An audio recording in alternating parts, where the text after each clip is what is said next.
सी terminology हम फिर से कर देंगे। तो सर्कल, ठीक है, collection of all points equidistant from a given fixed point. Collection of all points equidistant from a given fixed point. हो गया इसको।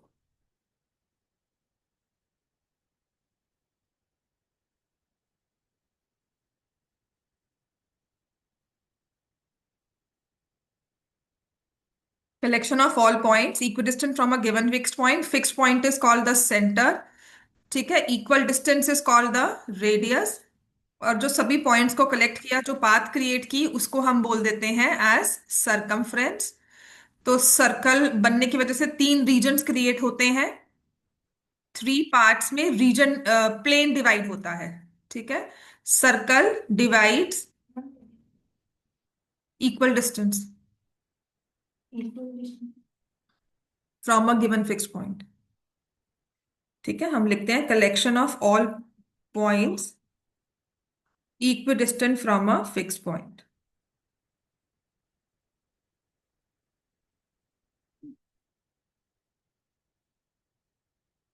ठीक है, ऑल पॉइंट्स हैं तो वो बाउंड्री बन जाती है। पाथ क्रिएट किया ना हमने कि किस तरह से चल रहा है। जैसे अगर हमिंग भी है, अगर वो उड़ रही होती है, तो if you try to imagine, जैसे अगर लेट मी से अगर हम फायर क्रैकर को एक्सप्लोड करते हैं, अभी फायर को है ना, या अनार जलाते हो, तो एक पाथ क्रिएट होता है जो कुछ टाइम के बाद खत्म हो जाता है ना।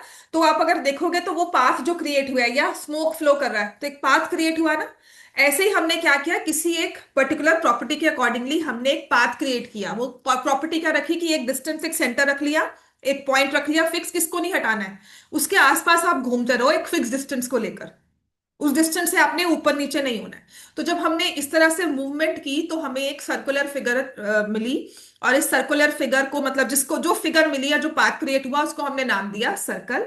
और सर्कल ने तीन हिस्सों में डिवाइड किया पूरे प्लेन को, कि अगर मैं इस प्लेन एरिया को मैं सर्कल ड्रॉ करती हूँ, यहाँ फ्लोर पे स्टैपू बनाते हैं, सर्कल ड्रॉ करते हैं, तो तीन हिस्से हमारे बन जाते हैं।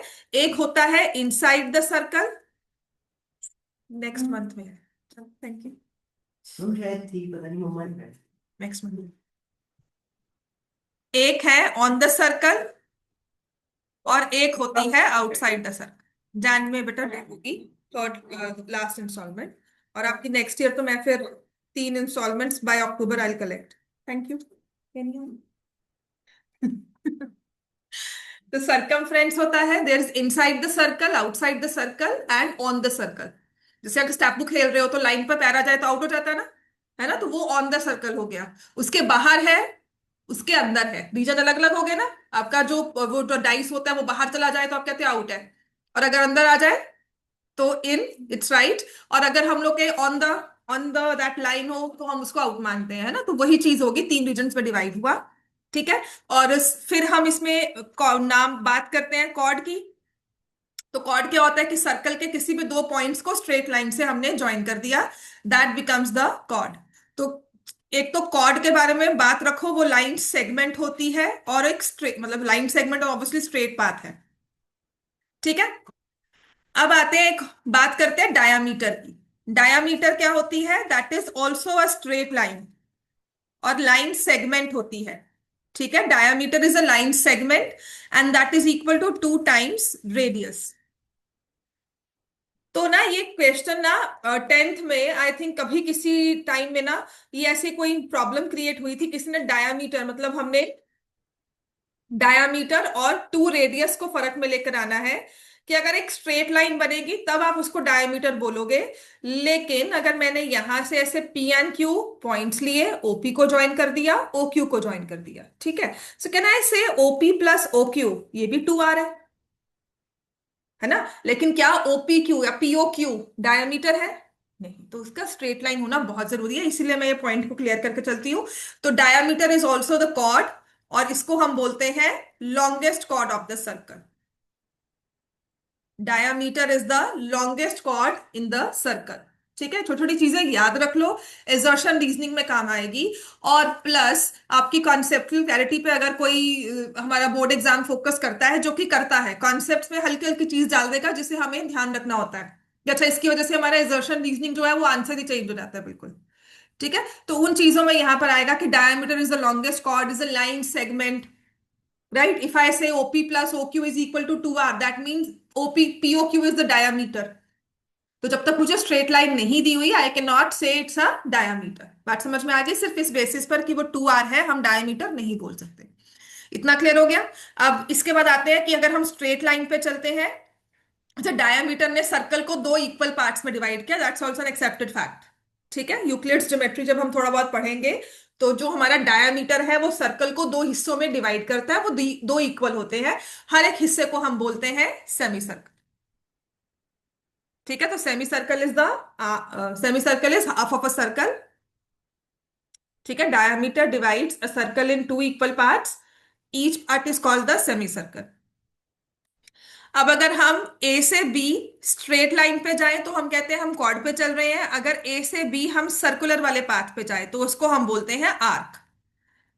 ठीक है, जैसे बैंगल का टुकड़ा ले लो, आप एक कांच की बैंगल लेना, उसको अगर आप तोड़ देते हो तो वो हमारे पास जो हाफ मून सा एक शेप बनकर आती है जिसकी सिर्फ एजेस होती हैं, that is called an arc. ठीक है, लेकिन अगर हम सर्कल लेंगे किसी सर्कुलर, जैसे कोई पेपर ले लेंगे सर्कल की शेप में, तो दैट इज एरिया। उसमें उसकी बाउंड्री नहीं है, वो एरिया है। ठीक है, जैसे अगर हमने कोई मैट रख दिया सर्कल की शेप में कि यहां बैठ जाओ, तो होता है ना, हमने एक या स्टूल रख दिया सर्कल की शेप में, तो वो एक एरिया डिमार्केट कर दिया हमने। ठीक होगी बात ये? ठीक है, तो जब हम आर्क की बात कर रहे हैं तो सिर्फ हम एज की बात कर रहे हैं, सर्कल वाली लाइन पे चल रहे हैं। क्लियर हो गया इतना? राइट। अब जो छोटी आंख होगी वो उसको बोल देंगे माइनर आंख, और जो बड़ी होगी मेजर। मतलब छोटे वाला डिस्टेंस होगा सर्कल का माइनर आर्क, बड़े वाला डिस्टेंस होगा तो मेजर आर्क। ठीक है, आर्क भी दो तरह की हुई, minor arc and major arc. इतना क्लियर हो गया?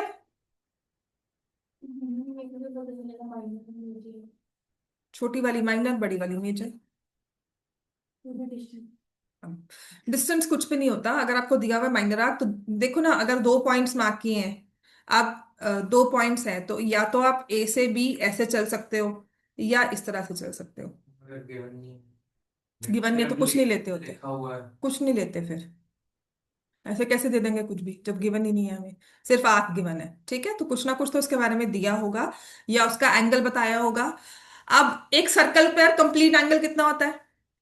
360। अब अगर हम आर्क को, वही आप कह रहे हो ना बार बार कि हम आर्क को कैसे आइडेंटिफाई करेंगे कि वो छोटी है बड़ी है, तो इस आर्क के एंड पॉइंट्स को ना हम सेंटर से जोड़ देते हैं और हम कहते हैं this is the angle made by arc eight the centre. लिखो, मेजर ऑफ एन आर्क। किसी आर्क को मेजर करना है, अब वो डिस्टेंस के हिसाब से तो हम क्या मेजर करें उसको। ठीक है ना, अगर मैंने आपको ए बी का माइंड बाई चांस मैंने डिस्टेंस बता भी दिया, तो आप उसके बेसिस पे कैसे बोलोगे वो छोटी है बड़ी है? बात समझ में आ गई है ना?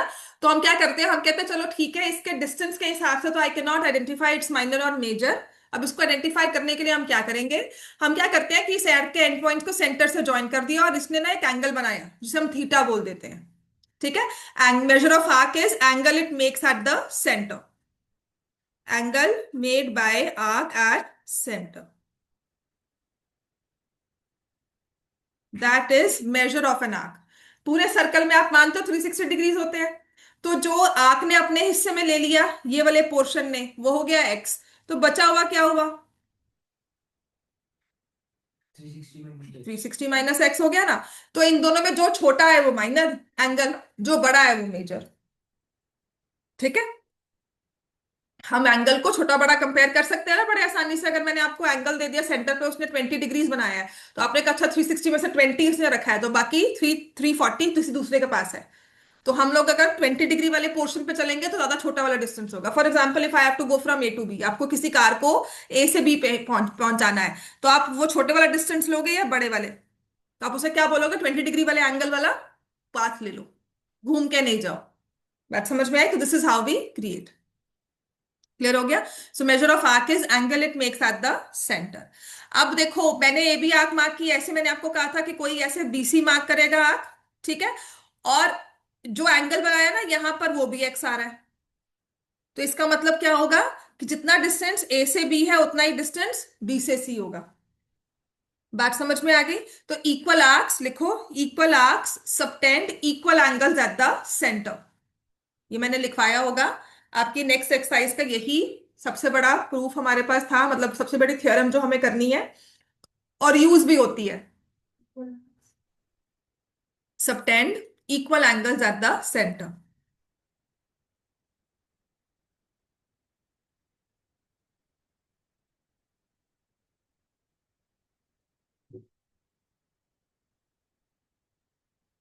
Equal arcs subtend equal angles at centre. And इसका कन्वर्स भी ट्रू है कि अगर सेंटर पे एंगल्स इक्वल है, जो मैंने अभी कहा, तो आर्क्स भी इक्वल होंगी। ठीक है, if centre angles are equal then arcs are also equal. अब ये हम सेम सर्कल में बात करें या दो कॉन्ग्रुएंट सर्कल्स में बात करें, कि मैंने भी ड्रॉ किया 5 सेंटीमीटर का एक सर्कल, आपने भी ड्रॉ किया, मैंने भी 20 डिग्री एंगल के साथ आंख मार्क की, आपने भी मार्क की। ठीक है, तो रेडियस सेम है तो कॉन्ग्रुएंट सर्कल्स हो गए। है ना, कि कल हम दोनों सर्कल्स की कटिंग करेंगे तो एक के ऊपर एक प्रॉपर पेस्टिंग हो जाएगी, वो कॉन्ग्रुएंट हो गए। है ना, और उसमें मैंने 20 डिग्री वाला एंगल मार्क करके आंक लिया, आपने भी 20 डिग्री एंगल मार्क करके आंक लिया, तो हमारे दोनों वाली आर्क्स जो है वो इक्वल हो जाएंगे। तो समटाइम्स जैसे कॉन्ग्रुएंट सर्कल, समटाइम्स जैसे सेम सर्कल। ठीक है, तो कॉन्ग्रुएंट सर्कल मतलब दो इक्वल सर्कल्स हैं, उनमें हम इक्वल इक्वल की, मैंने भी यहाँ पॉइंट मार्क किया, तुमने भी यहाँ मार्क किया, ये इसके यहाँ पे भी लाइन मार्क की, यहाँ पर भी मार्क की, एंगल दोनों में इक्वल आ गया तो आर्क्स भी इक्वल हो गई। तो दोनों में कॉन्ग्रुएंट भी हो सकता है, सेम सर्कल भी होता है, बट हमारी बात क्या है, equal arcs subtend equal angles and equal angles are made by equal arcs. अब अगर यही आर्क्स को हम कॉर्ड्स लिख दे तो कोई फर्क होगा? ए से बी तक जाना है, अगर बी से सी तक जाना है, अगर ये कॉर्ड्स इक्वल है तो इनकी आर्क्स भी इक्वल होंगी। ठीक है, तो इसको इक्वल आर्क्स इक्वल कॉर्ड्स भी बोल देते हैं। इक्वल आर्क्स इक्वल कॉर्ड्स मतलब इंटरचेंजेबली यूज कर लो, तुम्हें अगर कॉर्ड दे दिया तो तुम्हें आर्क भी कह दिया तो कोई फर्क नहीं है, बात एक ही है। प्रूफ में हमारे लिए मैटर करेगा कि एंगल इक्वल है। ठीक है, अब ये ना थोड़ा बहुत आपकी, मैं आपको पुराने वाली बुक के हिसाब से ही सर्कल्स करवाऊंगी, because there are so many rules जो इस बुक में ना मिसिंग है, पर अगर हम पढ़ लेंगे तो ठीक ही रहेगा। हाँ, करवा रही हूँ बेटा। ठीक है, तो equal arcs equal cord subtend equal angles at the centre, ये भी हमारे पास आ गया। इसको अगर प्रूव भी करना हो तो कैसे प्रूव करते हैं? Equal chords subtend equal angles at the centre, इसको हमें प्रूव करना है। तो मैंने क्या किया, हमने ये कॉर्ड ली ए बी, और ऐसे ही मैंने ये कॉर्ड ली पी क्यू, एंड ऐसे A B and P Q are equal. A B is equal to P Q given है, सेंटर ओ है, तो दिस इज द सेंटर, इसको ज्वाइन कर दिया। अब आपको बताना है कि ये जो एंगल है, angle AO B, this is to prove is equal to angle PO Q. कर सकते हो प्रूव इसको? Angle AO B is equal to angle PO Q, कैसे प्रूव करोगे? कॉन्ग्रुएंसी ले लोगे, triangle AO B congruent to triangle PO Q, radius radius, दो radius हो गए ना, AO PO, A O B O Q, और A B P Q given है, तो by S S S both are congruent, तो ये हमारा एंगल भी इक्वल आ गया। अगर एंगल इक्वल है तो कॉर्ड्स भी इक्वल होंगी, तो हेंस आर्क्स भी इक्वल होंगी। समझ में आ गई बात, क्योंकि यहां पर अगर एंगल्स इक्वल हो गए तो आर्क्स भी इक्वल है। मैम वैसे अगर कॉर्ड्स इक्वल हो गए तो फिर आर्क डायरेक्टली इक्वल होगी। वो तो भाई है ना, मैं आपको रीजनिंग दे रही हूँ, कल आप मुझे कहो कि नहीं कैसे, तो मैं कहूंगी कि इन कॉर्ड्स के एंगल्स इक्वल हो गए, equal angle subtend equal chords या इक्वल आर्क्स। समझ में आ गया ना, तो बात सारी इंटरचेंजेबली है, उन्हीं को यूज करना है। अब इसके बाद और जो टर्मिनोलॉजी हमारे पास इसमें आती है, this is an informal proof, इसको प्रूफ आप कह भी सकते हो कि पेपर में आ सकता है, नहीं भी आ सकता। अब इसमें और जो टर्म हमारे पास आती है वो ये है कि हमने क्या किया, सर्कल का सेंटर और आर्क के दो पॉइंट्स को ज्वाइन कर दिया। तो ऐसा ना कुछ ये पोर्शन सा बन गया जिसे हम कहते हैं पिज्जा स्लाइस। अगर हमें इसको देखना है प्रैक्टिकली तो it's a pizza slice, this is called sector of the circle. कि हम कुछ इस तरह से ये चीज रिमूव कर देंगे तो ये हो जाएगा सेक्टर, और अगर छोटा है तो छोटा वाला सेक्टर हो गया तो माइनर, और बाकी जो बचा है उसको हम बोल देंगे मेजर।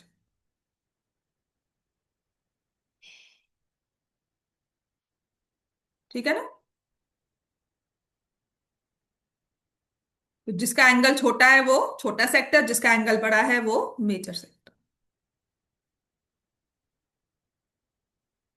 ठीक है, मैंने आपको सर्कल दिया, आपने सीजर लेकर ये पोर्शन कट कर दिया। ठीक है, कुछ इस तरह से।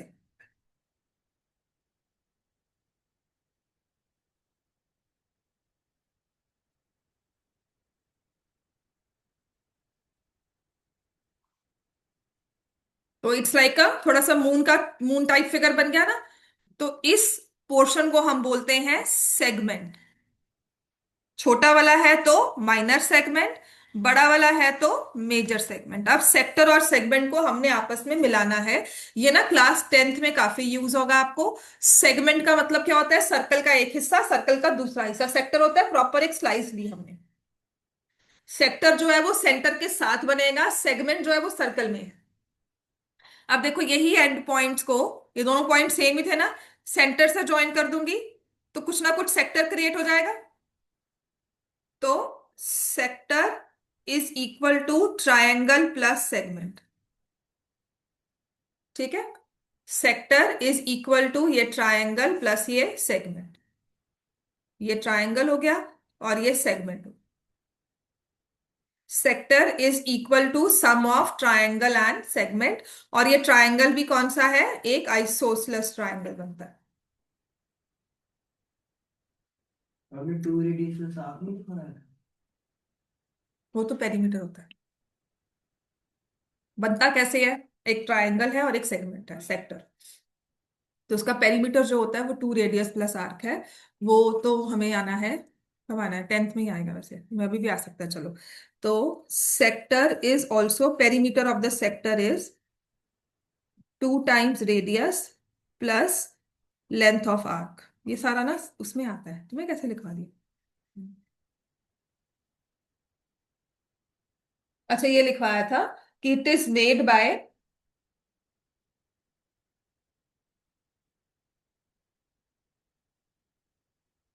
Reason between chord and corresponding arc. Sector is the region between chord and corresponding arc, मैंने आपको लिखवाया था। Sector is the region between 2 radii and the arc, 2 bounding radii and arc. समझ में आ गया? रियो का में इतना क्लियर है। अब आते हैं हमारा सबसे इंपॉर्टेंट फॉर्मूला, जो हमारा सबसे इंपॉर्टेंट वाला प्रूफ होगा। सबसे पहले वाला प्रूफ, और इसका बहुत वाइडली यूज होता है, लिखो। Perpendicular from centre bisect the chord. Circle में देखा जाए ना तो सिर्फ एक ही थ्योरम है।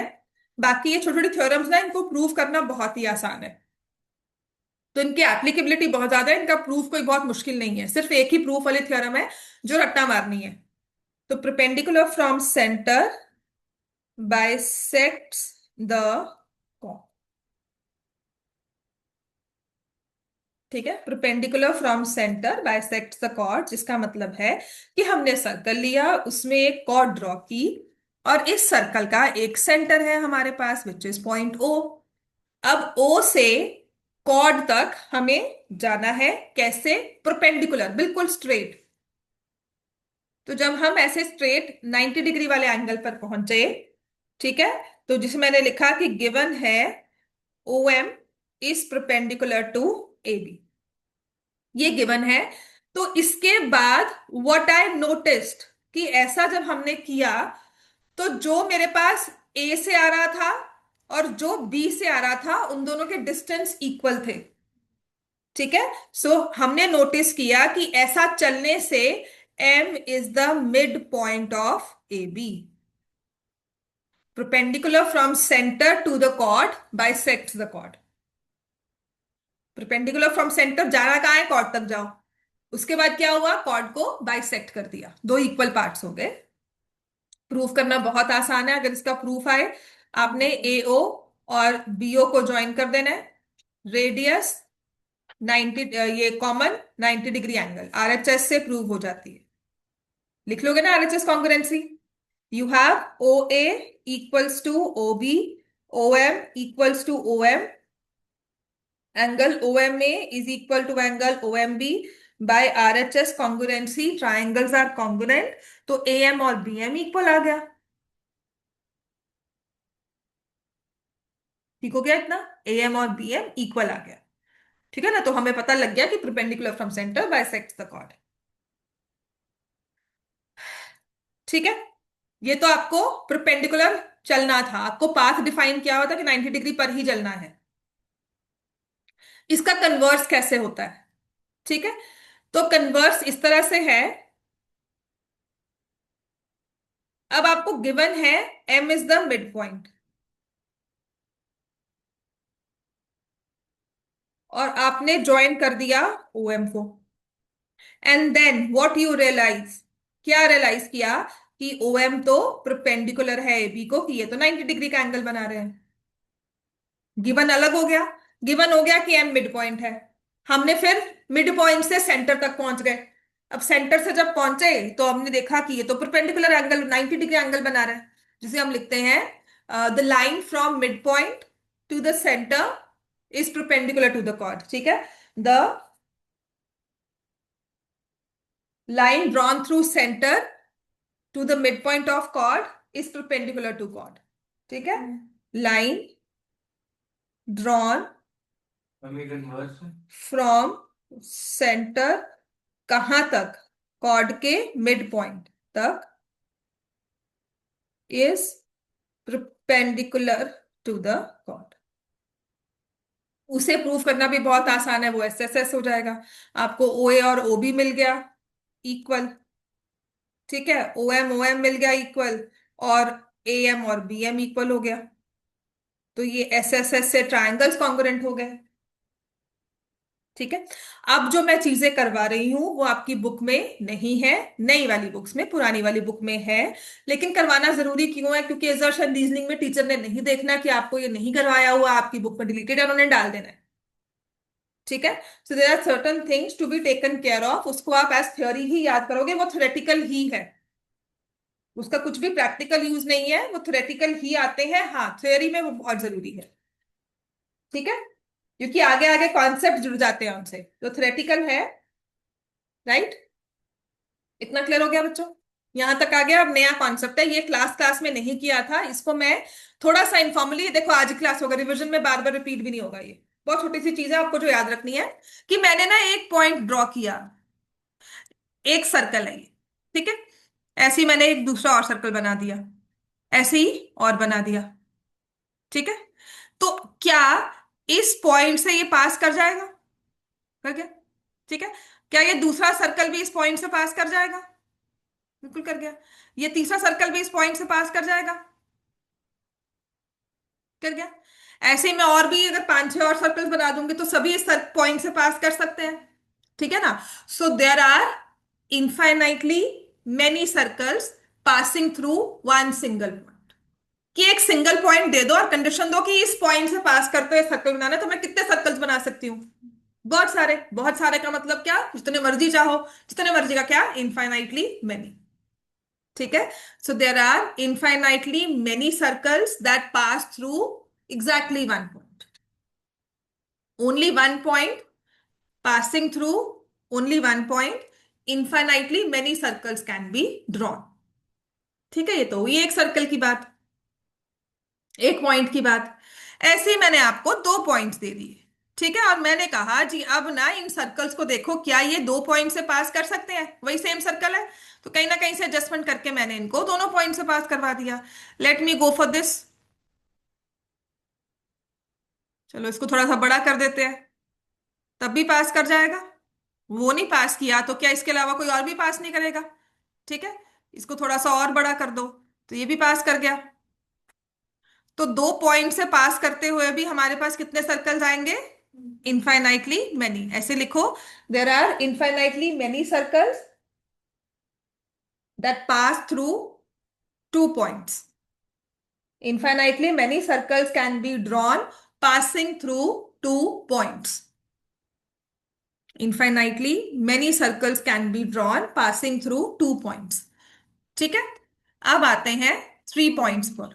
अब ये 3 पॉइंट्स दो तरह से हो सकते हैं, अगर तो कोलिनियर हुए, अगर not collinear. We know about collinear points, पता ना कौन से पॉइंट्स होते हैं कोलिनियर?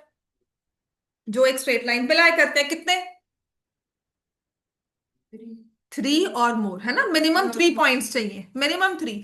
देखो दो से तो स्ट्रेट लाइन बनेगी बनेगी, एक कील यहाँ ठोका एक कील वहां ठोका, दोनों से, दोनों को एक रोप से मैं बांध सकती हूँ, लेकिन मैंने तीसरी टिकली को भी देखा और मैंने कहा अब स्ट्रेट लाइन पर हूं, तो वो मुश्किल होता है। तो 2 पॉइंट्स के साथ तो स्ट्रेट लाइन बनती ही बनती है, लेकिन जब 3 के साथ हो तब हम उन्हें कोलिनियर बोलते हैं। तभी जब ग्राफ पे इक्वेशन ड्रॉ करते हो आपको मिनिमम 3 पॉइंट्स लेने को कहते हैं, दो नहीं। समझ में आया ना, बाय दे थे नहीं नहीं 3 पॉइंट्स लो, there is a logic behind it, because 3 को हम कोलिनियर मानते हैं कि आपकी लाइन बिल्कुल स्ट्रेट होगी। समझ में आ गया। तो कोलिनियर पॉइंट्स के साथ पास करते हुए तो देखो 3 कोलिनियर पॉइंट से ऐसा कोई सर्कल नहीं को जो तीनों से पास करे, दो से बना सकते हो लेकिन तीन से नहीं कर सकते हो, तो not a single circle can be drawn which are passing through 3 collinear points. ठीक है, no circle can pass through 3 or more collinear points, कि 3 कोलिनियर पॉइंट्स है, मैं कहती हूँ इन तीनों से पास करता हुआ एक सर्कल, एक सिंगल सर्कल पर ये तीनों पॉइंट्स हो, नहीं हो सकता। दो ले सकते हो लेकिन तीनों के तीनों नहीं ले सकते। समझ में आ गया। लेकिन ये पॉइंट्स कोलिनियर नहीं है, तो कुछ इस तरह से होंगे। अगर आप 3 नॉन कोलिनियर पॉइंट्स लेते हो तो वो क्या बन जाता है, ट्राइंगल। ठीक है, आप 3 या 3 पॉइंट से, एग्जैक्टली 3 पॉइंट्स ले रही हूं, ठीक है, 3 पॉइंट से पास करते हुए कितने सर्कल बनते हैं। समझ में आ गया। बहुत जरूरी है, लिखो, exactly 1 circle will pass through 3 non-collinear points। there will be exactly 1 circle, हाँ, वेट वेट होगा ही होगा। मान लो एक ऐसे और एक ऐसे। जैसे मर्जी ले ले, कैसे? मैं बनवाकर दिखा दूंगी तभी कह रही हूँ बन जाएगा। 3 नॉन कोलिनियर से बनता ही बनता है, ये पॉइंट्स रखना। मैं तुम्हें कंस्ट्रक्शंस करके दिखाऊंगी, I need compass and pen, तुम्हें एग्जैक्टली ड्रॉ करूंगी, कंपास पेंसिल सब चाहिए, बन जाता है। प्रॉब्लम ये है आपको सिखाया नहीं हुआ बस। We had this in curriculum, हमारे पास 9th में करिकुलम था ट्राइंगल का, 10th में I remember, I don't know, her triangle का सरकम सर्कल, हर ट्राइंगल का इन सर्कल, ट्राइंगल के अंदर सर्कल, ट्राइंगल के बाहर सर्कल, हमेशा एग्जिस्ट करेगा ही करेगा। समझ में आ गया। तो there is a circle always, जैसे मर्जी 3 पॉइंट्स लेकर आ जाओ मेरे पास। ठीक है, I tell you the procedure also, ये प्रोसेस ना लिंक्ड है, और ये बहुत ही अच्छा सा एक कॉन्सेप्चुअल क्लैरिटी आ जाती है अगर इस चीज को याद रख लो, that every circle, every triangle has a circumcircle, every triangle has a circumcircle। मैंने आपको क्या कहा, 3 नॉन कोलिनियर पॉइंट्स है, तो इनको अगर हम ज्वाइन कर देंगे तो हमेशा क्या बनेगा, ट्राइंगल बनेगा ना। तो हर ट्राइंगल का एक सर्कम सर्कल होता ही है। समझ में आ गया।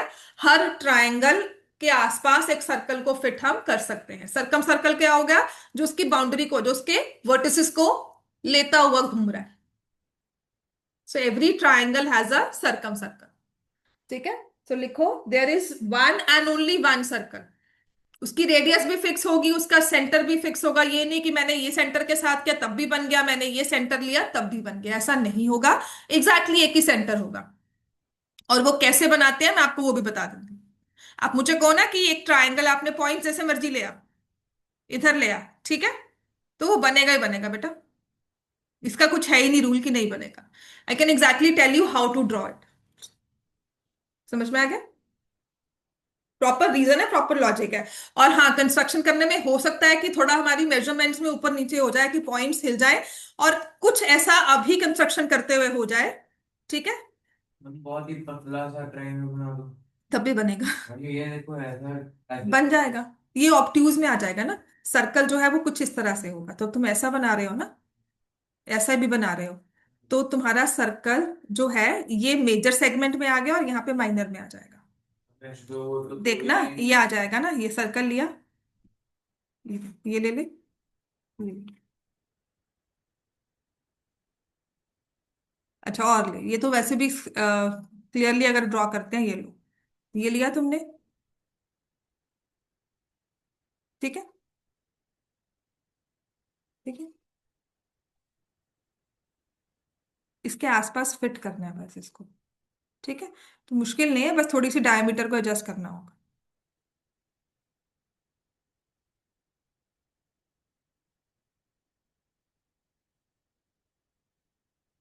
होता है बच्चे।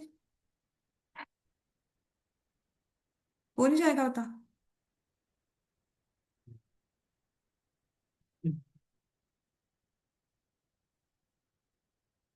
ना मान, थोड़ा बस ये सर्कल और अपट्यूज होता रहेगा। ये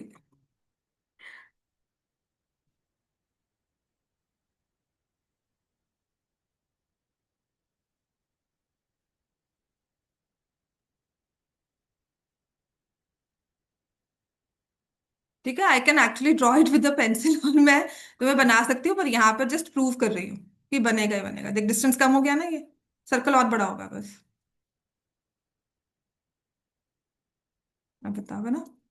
ठीक है, डिस्टेंस कम होता रहेगा ये, और कुछ नहीं है। बनेगा ही बनेगा, every triangle has a circumcircle. ठीक है, मेरे पास प्रॉपर, मैं तो भी कह रही हूँ, फैक्ट्स में तुम मुझे नहीं कर सकते, बिकॉज हाँ इसमें मेरे पास प्रॉपर प्रूफ्स हैं, I can prove it, I can draw it, construct भी कर सकते हैं उसको। ठीक है, बस इतना है कि तुम्हें नहीं सिखाया गया बस। ठीक है, आ जाओ अभी नेक्स्ट लिखो। There is only one and one circle passing through three non collinear points. 4 points पर हम बाद में आएंगे। समझ में आ गई बात ये? 4 पॉइंट्स पे हम बात में आएंगे। तो तुम पूछ रहे हो ना, गुरशान ने एग्जैक्टली यही सेम चीज पूछी थी मुझसे, जब मैं 4 पॉइंट्स के बारे में बात करूंगी। तो उसकी क्लैरिटी के लिए ना, कि हाँ तब तो मैंने कुछ भी बोल दिया था, बट क्लैरिटी के लिए मैंने गिव इट अ थॉट, तो हमने उसको, मैंने तब उसको सेग्रीगेट किया था कि हाँ ऐसा होता है। तो इसलिए सच में कह रही हूँ कि ये चीज होगी ही होगी, हर बार बनेगी बनेगी। समझ में आ गई? राइट।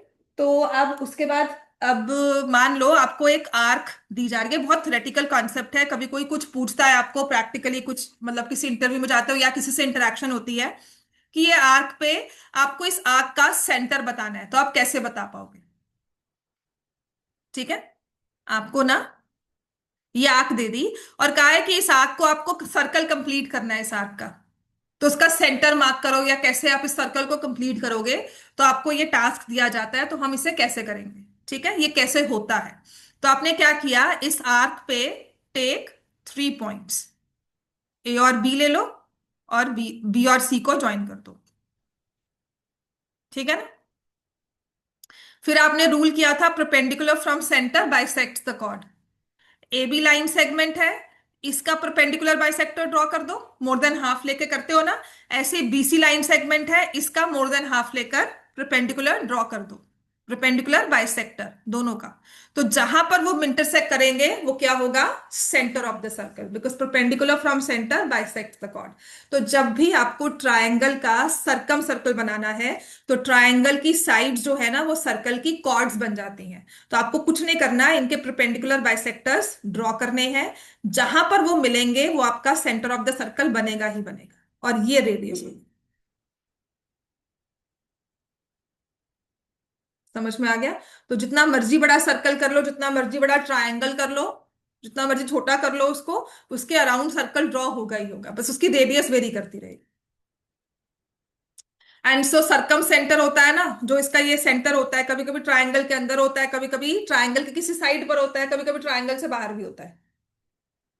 सेंटर जरूरी नहीं फिक्स हो, बस सेंटर चेंज होगा और रेडियस चेंज होती रहेगी। जो तुमने बहुत छोटा ट्रायंगल बनाया था ना, तो इसका मतलब उसका सेंटर ट्रायंगल से बाहर है। बात समझ में आ गई है? ठीक है। तो अगर किसी भी कॉर्ड को, बहुत इनफॉर्मली सा है ये, पहले हुआ करती थी एक्सरसाइज की, how we draw the centre. ठीक है, how can we find the centre of a circle. तो हम कोई भी दो नॉन पैरेलल कॉर्ड्स लेना, पैरेलल नहीं, take any two non parallel chords. Parallel लोगे ना तो सेंटर से स्ट्रेट लाइन बन जाएगी। मान लो ये लिया, इसका मुझे सेंटर ड्रॉ करना है, मैंने आपको ना बैंगल ली, सर्कल ड्रॉ करके दे दिया, सीडी ली, मैंने सर्कल ड्रॉ करके दे दिया। अब मैं कहती हूँ नहीं नहीं सेंटर लोकेट करो, तो आप क्या करोगे? Take any two non parallel chords. Parallel लोगे तो क्या हो जाएगा, इनका जो सेंटर है वो ऐसे स्ट्रेट लाइन में कहां पॉइंट मार्क करोगे? इंटरसेक्शन पॉइंट नहीं आता हमारे पास। ठीक है, तो I take any two non parallel chords, इसको हमने परपेंडिकुलर बाइसेक्टर ड्रॉ किया, इसका ड्रॉ किया, तो जो हमारे पास आएगा that will be the centre, the intersection point will be the centre of the circle. समझ में आ गया? अब आ जाओ नेक्स्ट जो हमें करना है, क्वेश्चंस करवाओ थोड़े से। क्वेश्चन से करवाती हूँ आपको। इसके आगे के रूल है इक्वल कॉर्ड्स एंड डिस्टेंस, क्योंकि इससे एक्सरसाइज स्टार्ट हो जाएगी बस। ठीक है, सबसे पहला तो ये वाला क्वेश्चन करो, which is, मैंने लिखा होगा कहीं ना कहीं।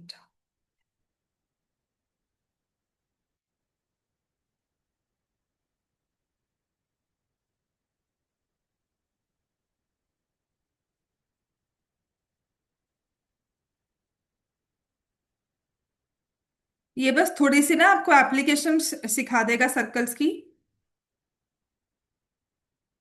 क्वेश्चन बहुत कम ही है इसके आते हैं, अगर बस कभी एमसीक्यू वगैरह कुछ आया तो वो कर सकते हो। ठीक है, और मुझे वो बुक नहीं मिलेगी जिसमें सारे कर।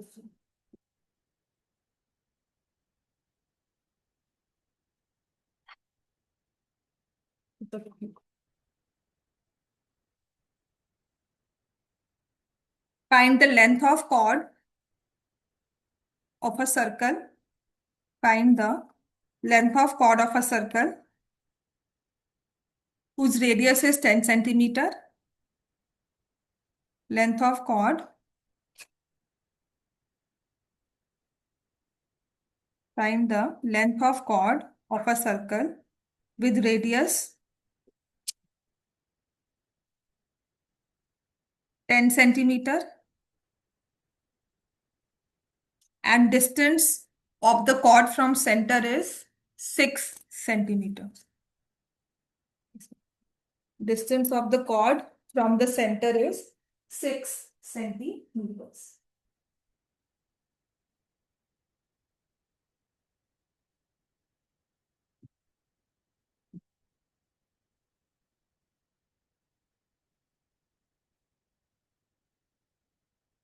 रेडियस ऑफ द सर्कल है 10 सेंटीमीटर, कॉर्ड का डिस्टेंस है 6 सेंटीमीटर, आपको लेंथ ऑफ कॉर्ड निकालनी है।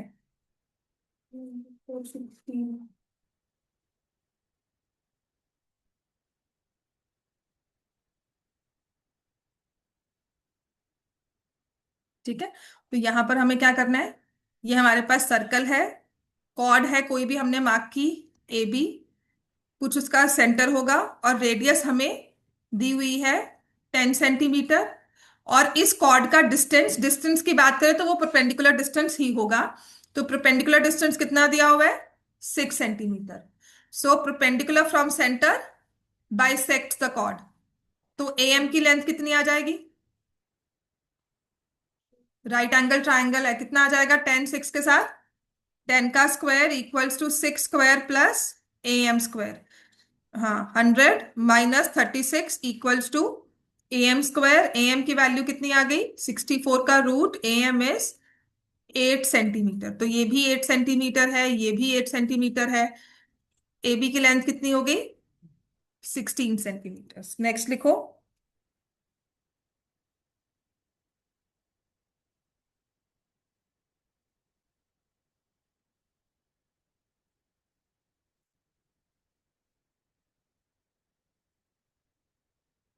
A chord of length 48 centimeter, chord of length 48 centimeter is drawn in a circle of radius 25 centimeter. Find its distance from the center.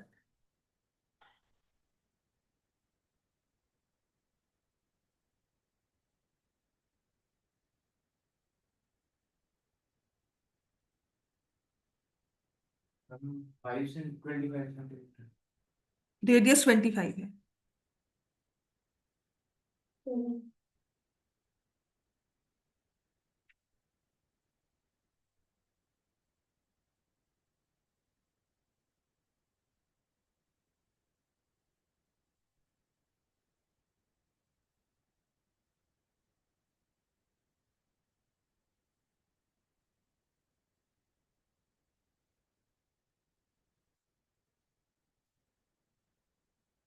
Hello.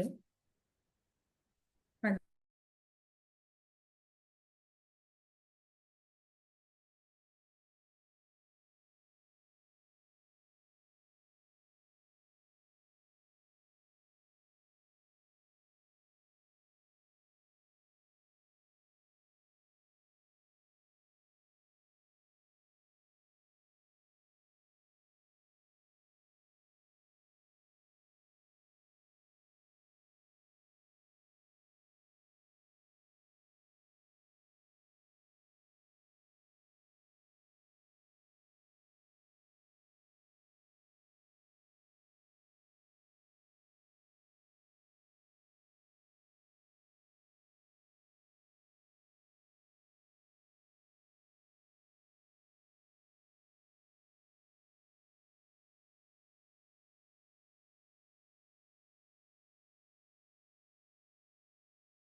चलो अच्छा हो गया। Easy है ना, इसमें हमें कैलकुलेशंस करनी है। So therefore we have a chord जिसकी लेंथ है 48। सेंटर से हमने परपेंडिकुलर ड्रॉ किया तो 24 24 हो गया। रेडियस कितनी हो गई 25। राइट एंगल ट्राइंगल है, so distance from the centre will be 7 centimetre. अब क्वेश्चन ये है, नेक्स्ट लिखो। A chord of length 16 centimetre, chord of length 16 centimetre is at a distance of 6 centimeter from center of the circle. A chord of length 16 centimeters at a distance of 6 centimeter from center of the circle. ठीक है। Find the length of the chord of the same circle. Length of chord of same circle which is at a distance of 8 centimeter from the center.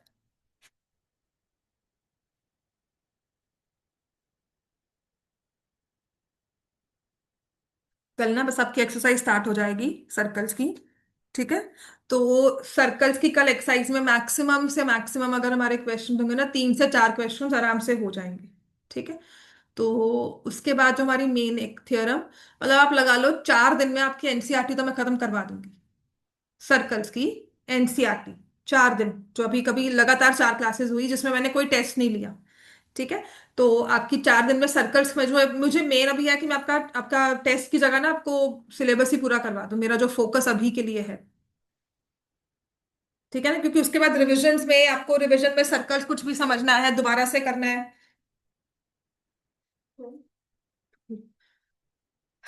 8 6 10 10।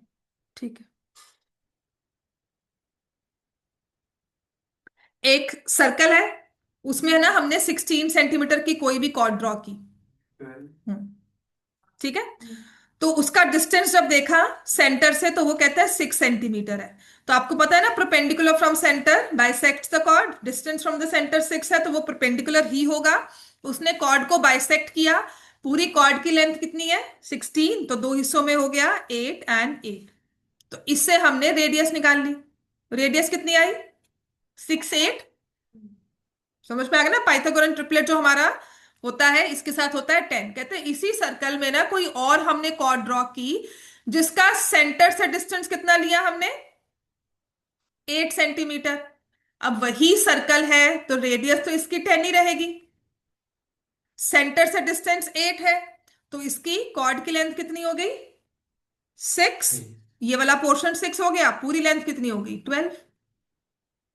समझ में आ गया। तो basic हम सिर्फ theorem याद करवाने के लिए क्वेश्चंस करवा रही हूँ, या कभी बहुत अच्छी किस्मत हुई तो डायरेक्टली आपको ये क्वेश्चन कोई पेपर में आ जाएगा। सीरियसली कह रही हूँ कि बहुत अच्छा हुआ तो एक क्वेश्चन दे दिया, find the distance from centre. बात समझ में आ गई। तो ये हमारा perpendicular from centre bisects the chord. इस पर तो थोड़ा सा मुश्किल क्वेश्चन है या इजी क्वेश्चन है वो लिख लो। ठीक है। अभी आज क्लास में वही होगा, उसके 2 पार्ट्स हैं। ये पहले अगर सर्कल की ऑप्शनल एक्सरसाइज हुआ करती थी जब हमारी बुक में, तो उसमें क्वेश्चन था। राइट, उसके पहले 3 क्वेश्चन तो आज तक आज भी करवा देते हैं कि नहीं ये है।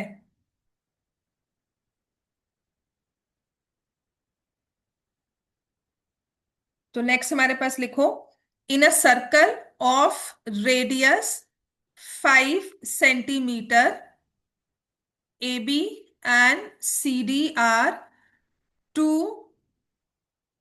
Parallel chords of length 8 centimeter and 6 centimeter respectively. Calculate distance between chords. बस उसका लिखो, if they are, और पहला हम करेंगे इजी वाला part, opposite side of the centre.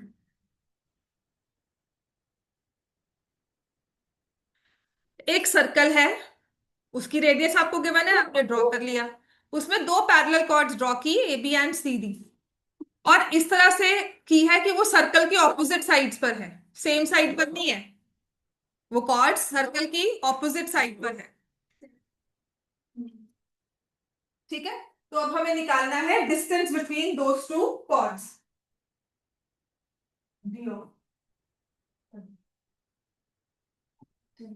तो सबसे पहले हम क्या करेंगे, हम लोग इसकी फिगर को ड्रॉ करेंगे। ठीक है, क्वेश्चन लिख लिया ना, चलो सर्कल तो ड्रॉ कर।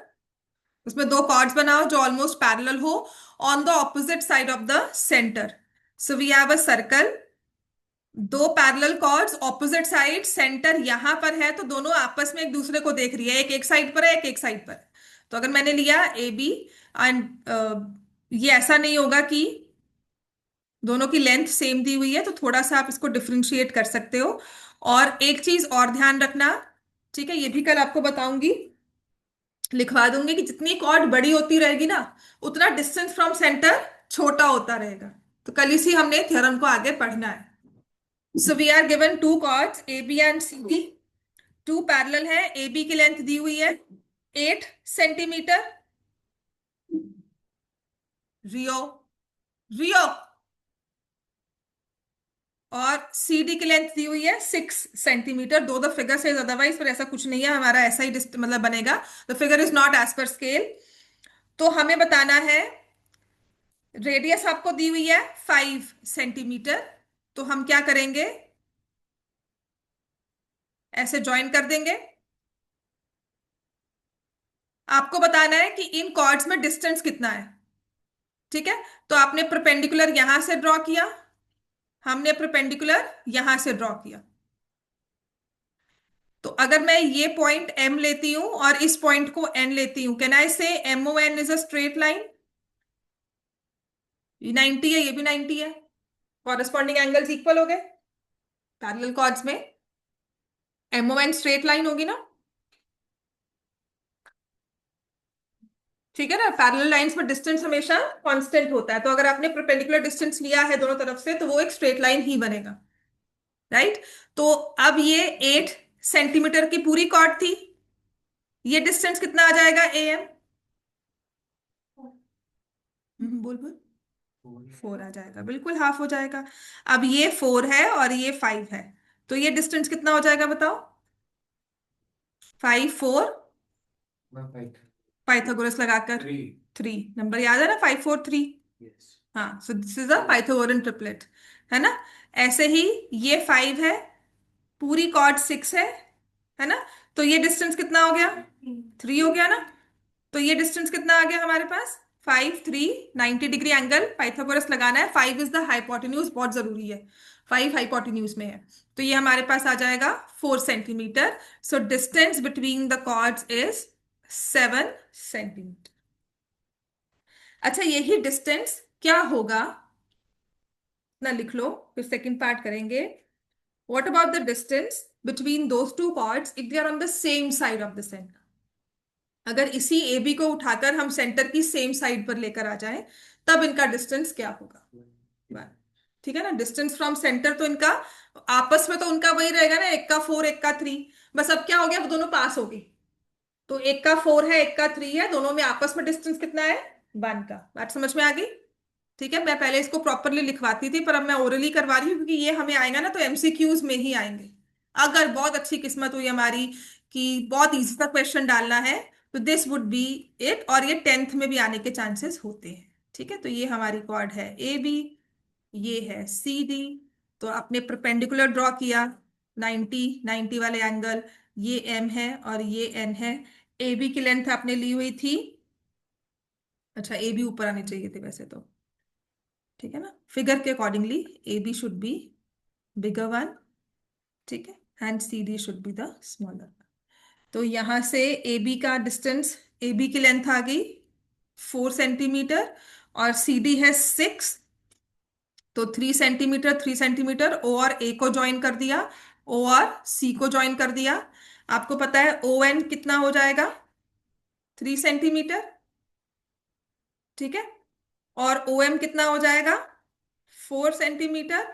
एम एन डिस्टेंस निकालना है तो 4 - 3 विच इज 1 सेंटीमीटर।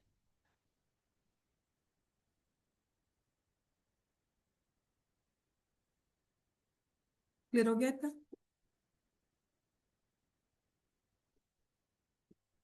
चलो नेक्स्ट लिखो अभी।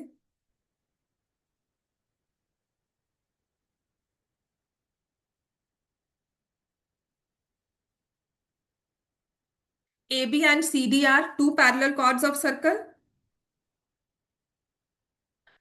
AB and CD are parallel chords of the circle of length 10 centimeter, 4 centimeter respectively. They lie on the same side of the center.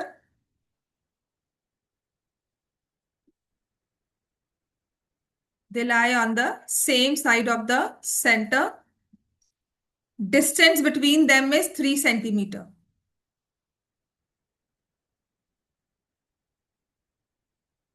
Find radius of the circle.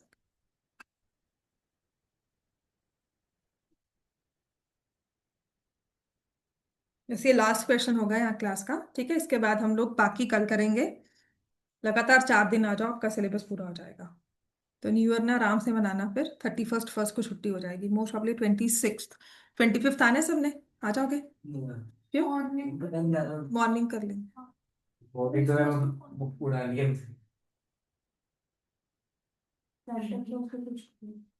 हाँ 26th को मतलब 25th है कि अगर ठीक है क्रिसमस होता है, पर अदरवाइज अगर आ सकते हो तो आ जाओ।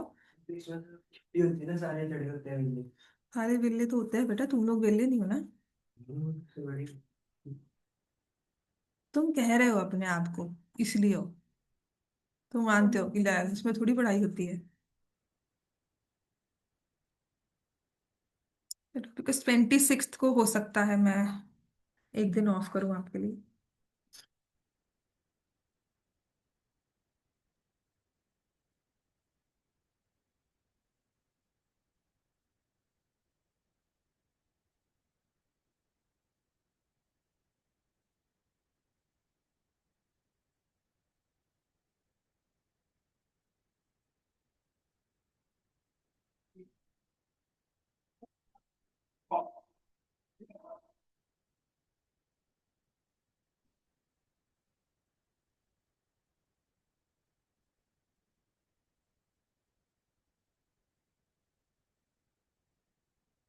रेडियस ऑफ द सर्कल को आर ले लिया, ठीक है? मतलब मैं, आप देखो, O A equal to O C equal to R ले रही हूं। ए एम आ गया 5, सी एन आ गया 2, एम एन इज 3 सेंटीमीटर, और ओ एम को ले लिया x सेंटीमीटर। समझ में आ गई बात सारी है? दो राइट एंगल ट्राइंगल बन रहे हैं, ठीक है? So R square equals to 5 square plus x square, and R square is also equal to 2 square plus 3 + x का होल स्क्वायर। बात समझ में आई सबको? दो राइट ट्राइंगल्स बने, एक ट्राइंगल लिया ए एम ओ और एक ट्राइंगल लिया सी एन ओ। दोनों में पाइथागोरस थ्योरम लगाई है, ठीक है? दोनों में आर स्क्वायर को इक्वेट कर दोगे कैसे? 25 + x² equals to 4 plus 3 + x का होल स्क्वायर। आर स्क्वायर से दोनों को इक्वेट कर दिया। 3 + x के होल स्क्वायर को कैसे सॉल्व करोगे? हाँ जी, पॉलिनॉमियल्स किया हुआ ना हमने सबने। a² प्लस b² + 2ab, जिसमें a क्या हुआ 3, तो उसका स्क्वायर किया 9। b क्या हुआ x, उसका स्क्वायर किया x², ठीक है? और फिर 2ab का मतलब 3 × 2 × x, तो 6x। अब इसमें अच्छी बात क्या होती है, ये x² और ये x² कट जाता है। तो 25 में से 13 माइनस करोगे तो आ जाएगा 12 इक्वल्स टू 6x। x की वैल्यू बड़ी अच्छी से हमारे पास आ गई 2 सेंटीमीटर। तो किसी भी वैल्यू में x को 2 पुट करके r की वैल्यू निकाल लो। 5 स्क्वायर प्लस 2 स्क्वायर, तो r स्क्वायर इज 25, 29 आ गया ना, तो आर की वैल्यू क्या आ जाएगी? √29। समझ में आ गया? राइट, चलो जाओ।